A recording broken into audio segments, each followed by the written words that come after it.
নদিয়া তৃণমূলের গোষ্ঠীদ্বন্দ্বে উত্তেজনা, বিশাল পুলিশ বাহিনী এলাকায়। নদিয়ার ভীমপুর থানার অন্তর্গত ভীমপুর বাজারে গতকাল আনুমানিক সন্ধ্যে ৮টা নাগাদ নদিয়া জেলার উত্তর যুব সভাপতি সুশান্ত মণ্ডলের সাথে নদিয়া উত্তর ১ নম্বর ব্লকের সম্পাদক অলোক বিশ্বাসের বচসা হয়। পরবর্তীতে মারামারির ঘটনা ঘটে।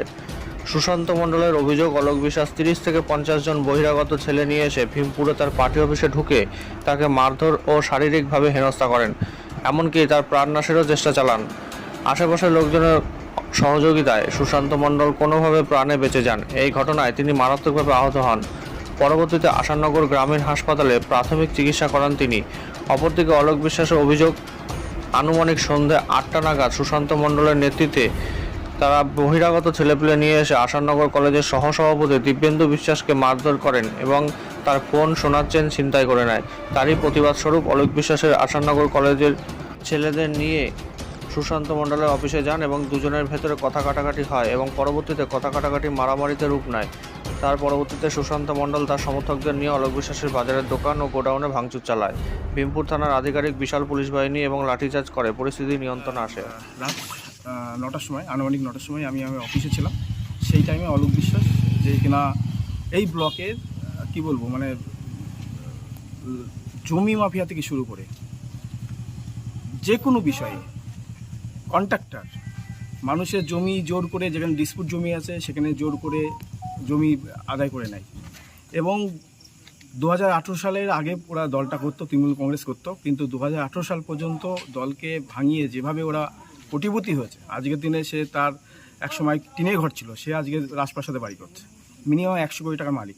মেয়েদেরকে তার হলো একটা বিএড কলেজ আছে, সেই বিএড কলেজে বসে বসে অশ্লীল ছবি মেয়েদেরকে সেন্ড করে। সেই অলোক বিশ্বাসে কার্যকর্ম আমাদের দলীয় ছেলেরা পছন্দ না হওয়ার জন্য তখন অলোক বিশ্বাস তার সম্পূর্ণ রাগ আমার উপরে আসে এবং আজকে আমি আমার পার্টি অফিসে একা ছিলাম।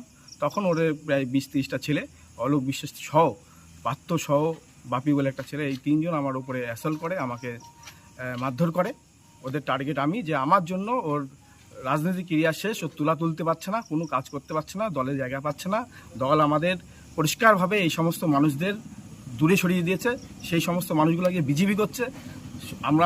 আমরা স্বচ্ছভাবে রাজনীতি করছি বলে সেই দলের মধ্যে আসতে পারছে না। বিজেপি সম্পূর্ণ তার বিজেপি প্রধান দেশের সেটিং করে কন্ট্রাক্টই করছে। সেই অলোক বিশ্বাস আজকে আমাকে মারধরটা করলো, তাই আমি এসেছি থানায় আমি কমপ্লেনটা করে গেলাম। আমরা হচ্ছে, আমি এই ব্লকের মাদারের ব্লকের সম্পাদক অলোক বিশ্বাস।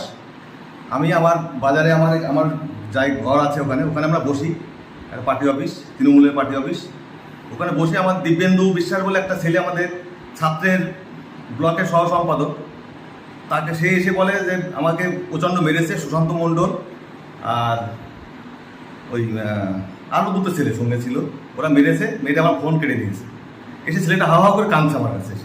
তখন আমার এখানে অনেক ছেলেপিলে ছিল, সবাই ছিল মোটামুটি। আমার ছাত্রের রাকেশ ছিল, ছাত্রের সভাপতি নদিয়া জেলার, পার্থ ছিল, প্রাক্তন ছাত্রের সভাপতি।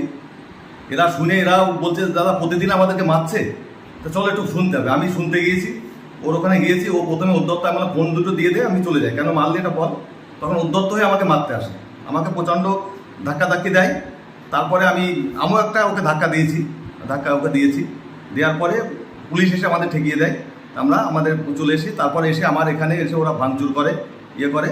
তা আমরা ওর বিরুদ্ধে থানায় আইনানুগ ব্যবস্থা নেওয়ার জন্য প্রশাসনকে কমপ্লেন জমা দিয়েছি।